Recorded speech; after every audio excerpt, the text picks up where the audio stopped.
At this point, I'm going to finish up showing you how to use the salt and the masking fluid in our watercolor techniques here. Um, I need to reiterate, when you're using the salt or the masking fluid, either one of these things, before you move on, you have to make sure that it's completely dry. If you try to mess with it before it's dry, you're going to ruin your painting or destroy the effect, at least, that you're going for. So what I'll often do, particularly if I'm in a hurry, is I have a little hair dryer that I can blast that and really make sure that it's completely dry before I get going on the next steps. All right, so I'm going to go. I think I'll go with the salt here first. So this is where I've put a little salt onto that pigment when it was wet. And you want to make sure that it's completely dry before you go into this next stage. And now all I need to do is rub this salt off, the dry salt, this, and we can see the really, really interesting granular texture that we're going to get. Let me get at this onto that watercolor. The example I showed you before, of course, was that pound cake that I was trying to get the texture of earlier in that food painting. So this is a really great technique, and it just changes things up a little bit. It changes the texture of your watercolor. Now this is where I put the masking fluid, and it's completely dry, so now it's like rubber. I've got dry rubber right here. If I hold it up here, you can kind of see it. Like I said, it has just a little bit of a tone to it, so you can kind of see where it is. And remember, I put some up here on this already painted section also. So now I'm going to get my brush ready, and I can mix up a little pigment like this, and now I can paint right over this. I can lay down whatever kind of smooth washes I wanted on here.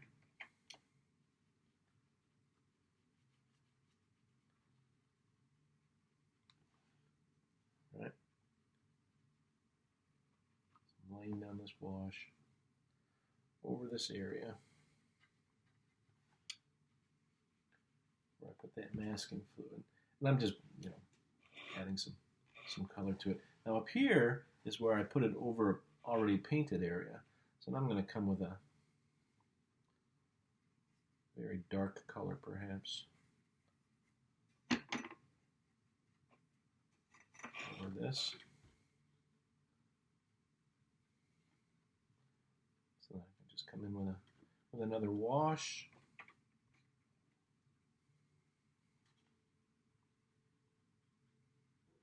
Right over this area that I've already painted. Right, so I've got this down here, and then this area up here.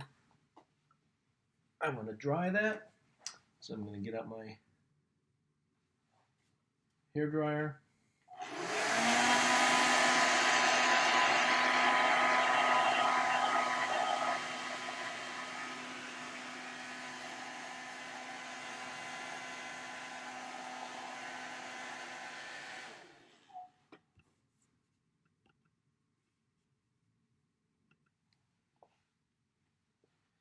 All right, so I've used the hair dryer. I've gotten this really nice and dry, and I want to show you what the masking fluid does. So remember, I put that down on the clean white paper before, put a wash over it. Here I already had a pigment that was painted, and then I put the masking fluid and then put another wash over that. So now I'm just going to take my finger, but you can use a rubber cement pickup or whatever you want. So I'm just going to rub over this, and that rubber is just going to come right off of the page, and you'll see what we're left with. The white of the paper has been perfectly preserved here, even though I've painted right over it. So now we can see that up here. do the same thing. I'll remove my mask.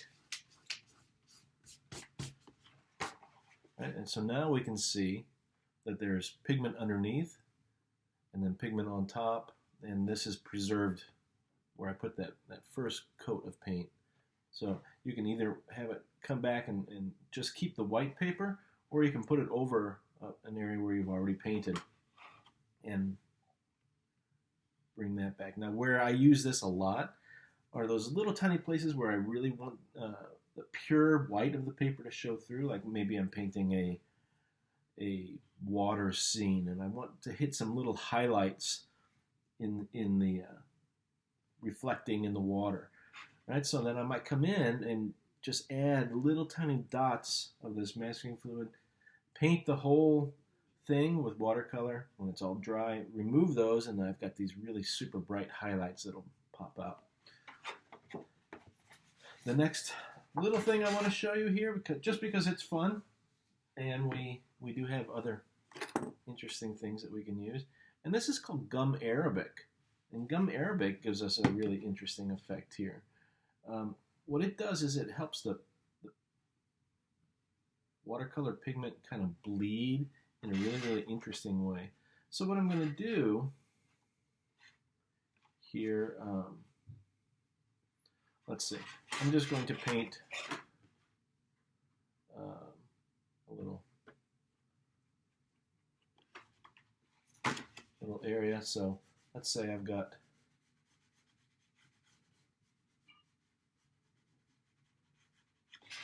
the shore here on a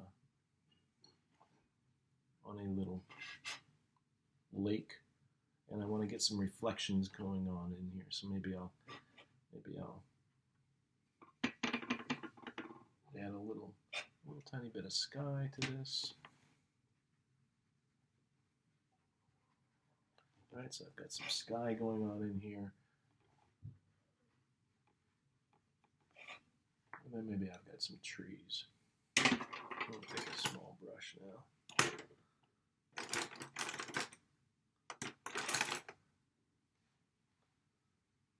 Here's a nice smaller brush. All right, so then maybe I'm going to have some trees going on in here.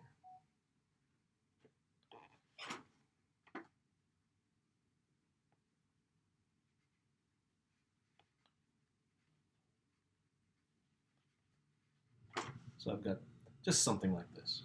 I'm just working really, really quickly just to show you how this gum arabic works. Now I'm going to take this, when this is dry, I really should wait for this to dry. But now I'm going to come here. I'm just going to put some clean water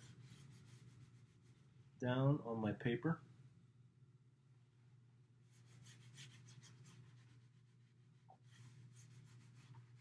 Like this. I'm going to come back with my gum arabic.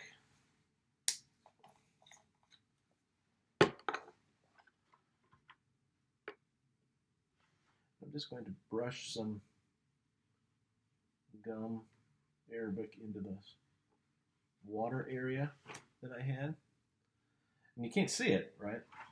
It's not showing up. I've got my pigment here, and then water, and then the gum arabic.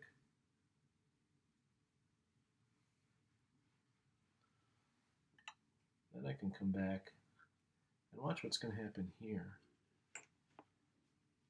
I can, because when I put onto here, look how it's bleeding. It's like crazy. It's like really, it bleeds like mad. So now I can actually come in down like this.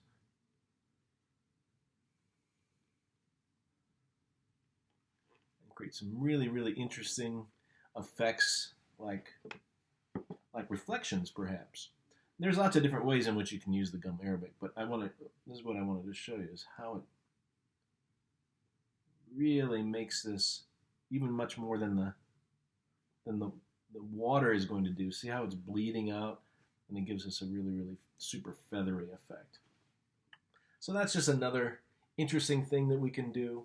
You know, we've got the masking fluid and the gum arabic, so that'll be just another thing in our bag of tricks if you're something you want to play with. Now I can let this dry, and I could come over it and add some water tone on top of this once it's dry, and then do all kinds of really interesting things. Now the next thing I'm going to do in the last video here, I'm going to just put this off to the side. In the last video, I'm just going to see if I can come up with a real quick little watercolor painting and show you how that works. Just got these at the store. Some beautiful tomatoes on the vine, and I don't know about you guys, but when I see tomatoes on the vine, it just seems like it's screaming to me, please draw me or paint me. I mean, they're just so gorgeous. So I'm going to use that as a little bit of an inspiration and see if I can do a quick watercolor painting for you in that next video. All right?